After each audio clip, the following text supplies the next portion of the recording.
ஆண்டவரும் இரட்சகருமாகிய இயேசு கிறிஸ்துவின் இனிய நாமத்தில் உங்கள் யாவருக்கும் அன்பின் வாழ்த்துக்களை தெரிவித்துக் கொள்கிறேன். அருமையான தேவ பிள்ளைகளே, இந்த புதிய நாள் புதிய நம்பிக்கை, new day new hope daily devotion மூலமாய் இந்த நாளில் கூட உங்களை சந்திப்பதில் நான் மிகுந்த மகிழ்ச்சி அடைகிறேன். அல்லேலூயா.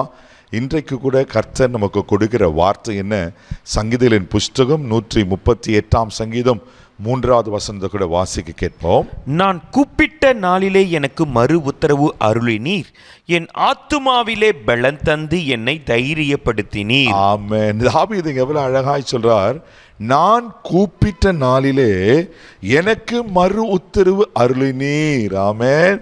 நம்ம ஆண்டவர் யார்? நமக்கு மறு உத்தரவு அருளுகிற கர்த்தர். சில நேரங்களில் நம்ம பிள்ளைங்களை கூப்பிடுவோம், அவங்க ரெஸ்பான்ஸ் பண்ணவே மாட்டாங்க. அவங்க விளையாடுற காரியத்தில், அவங்க செய்கிற காரியத்தில் அப்படியே கவனமாக இருப்பாங்க. தெய்வ பிள்ளைகள பாருங்கள், நமக்கு பிள்ளைங்க கூட சிலதில் ரெஸ்பான்ஸ் பண்ண மாட்டுறாங்க. அதே போல் மனுஷர்களும் நிறைய நேரத்தில் நம்மளுக்கு ரெஸ்பான்ஸ் பண்ணுறதே இல்லை. அந்த ஆண்டவர் எப்படிப்பட்டவரா? நான் கூப்பிட்ட நாளிலே நீ எனக்கு மறு உத்தரவு அருளினீர். ஆமென். அது மாத்திரமில்ல, அந்த தாவீது இன்னும் அழகாய் சொல்கிறார், என் ஆத்துமாவிலே பலனை தந்து என்னை தைரியப்படுத்தினேன். அவர் ஆத்மாவை பலவீனமாக இருந்தது, அவர் சோர்வோடு காணப்பட்டார். அவருக்கு பலவிதமான தாக்குதல்கள், பலவிதமான எதிர்வல்லமைகள் இருந்தது. அவர் ஆத்மா பலவீனமாக தான் இருந்தது. ஆனால் ஆண்டவரை நோக்கி கூப்பிட்டு அவர் ஆத்மாவில் பலன் அடைந்து அவன் தைரியமாய் காணப்பட்டார். அதான் சொல்றாரு, என் ஆத்மாவில் பலனை தந்து என்னை தைரியப்படுத்தினீர் என்று. இன்னைக்கு அதே வார்த்தையை கர்த்தர் உங்களுக்கு கொடுக்கிறார். தெய்வ பிள்ளைகளே, உங்கள் ஆத்மா சோர்ந்து போயிருக்கா? உங்கள் ஆத்மா கவலைப்பட்டு இருக்கா? உங்கள் ஆத்மாவில் வியாகுலங்கள் இருக்கா? உங்கள் ஆத்மாவில் பலவிதமான கஷ்டங்கள், பாடுகள் இருக்கா? சோர்ந்து போகாதீங்க. இன்னைக்கு கர்த்தர் உங்கள் ஆத்மாவை பலப்படுத்தி உங்களை தைரியப்படுத்துகிறார். அல்லேலூயா. அதனால தான் 3 யோவான் 2 வாசிக்கிறோம், பிரியமானவனே, உன் ஆத்மா வாழ்கிறது போல நீ எல்லாவற்றிலும் வாழ்ந்து சுகமாயிரு என்று. அப்போ ஆத்மா வாழ்வடைந்ததா நம்ம எல்லாவற்றிலும் சுகமாக இருக்க முடியும். அல்லேலூயா. இன்னைக்கு ஆண்டவர் உங்கள் ஆத்மாவை பலப்படுத்த, உங்களுக்கு தைரியப்படுத்த அவர் உண்மையில் அவர் இருக்கிறார். ஆனால் நாம் என்ன செய்யணும்? அவரை நோக்கி கூப்பிடணும். ஆமென். நான் கூப்பிட்ட நாளிலே எனக்கு மறு உத்தரவு அருளினீர்.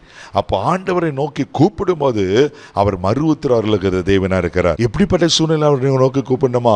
அதே சங்கீதரின் புஸ்தகம் 50 சங்கீதம் 15வது வசனம் கூட நீங்கள் வாசிப்பீங்கன்னா, அங்கே சங்கீதக்காரன் இப்படியா சொல்லுகிறார், வாசிக்க கேட்போம். ஆபத்து காலத்தில் என்னை நோக்கி கூப்பிடு, நான் உன்னை விடுவிப்பேன், நீ என்னை மகிமைப்படுத்துவாய். ஆமென்.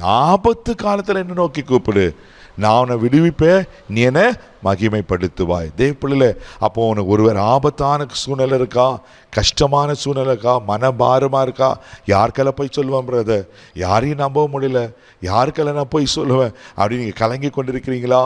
தேவ பிள்ளைகளே, நீங்கள் ஆண்டவரை நோக்கி கூப்பிடுங்க. ஆபத்து காலத்தில் என்னை நோக்கி கூப்பிடு, நான் விடுவிப்பேன். ஆண்டவர் எப்படிப்பட்ட ஆண்டவர் தெரியுமா? நம்மளை விடுவிக்கிற கர்த்தர். அவர் எங்களை விடுவித்து ஆண்டவர் சொல்கிறாரு, நான் உன்னை மகிமைப்படுத்துவேன். ஹல்லேலூயா. தேவ பிள்ளைகளே, ஆமென். அவரை நோக்கி கூப்பிட்டு பாருங்கள், அவர் உங்களை விடுவிக்கிற தேவனாக இருக்கிறார். ஒரு என்ன நெருக்கத்திற்கே எனக்கு தெரியல, ஆண்டரை நோக்கி கூப்பிடுங்க, அவர் பதில் தருகிற கர்த்தர். கண்களை மூடி நாம் ஜெபிக்கலாம். தகப்பனே, உமக்கு நன்றி சொல்லுவோம், துதிக்கிறோம், ஸ்தோத்திரம்ப்பா. ஆண்டவரே, இந்த நல்ல ஆண்டவர் நாளுக்காய் நன்றி சொல்லுகிறோம். ஆமென். ஆண்டவரே, உமக்கு ஸ்தோத்திரம்ப்பா. ஆமென். தாவீது சொல்லுகிறோனுமாய், அப்பா உமக்கு ஸ்தோத்திரங்கிற ஆண்டவரே, நான் நோக்கி கூப்பிட்ட நாளில் எனக்கு மறு உத்தரவு அருளினீர்னு சொன்னது போல ஆண்டவரே, நீங்கள் தாவீதுக்கு மறு உத்தரவு அருளுவீனா, எங்களுக்கும் நீங்கள் பதில் கொடுக்கிற தேவனா இருக்கிறீர். ஸ்தோத்திரம். பதில் அளிக்கிற தேவன். யார் யார் என்னென்ன தேவைகளோடு உங்களை நோக்கி இப்போ கூப்பிடுறாங்களாப்பா, நீங்கள் பதில் கொடுங்க. அவன் தேவைகளை நீங்கள் சந்தித்து ஆசீர்வதிக்கும்படியாக ஜெபிக்கிறோம். எல்லா ஆபத்திலிருந்து எங்களை விலக்கி காத்துக்கொள்ளுங்க. இந்த நாள் முழுதும் கரம் எடுத்து நடத்தும் கிருபைக்கு ஒப்பு கொடுக்குறேன்.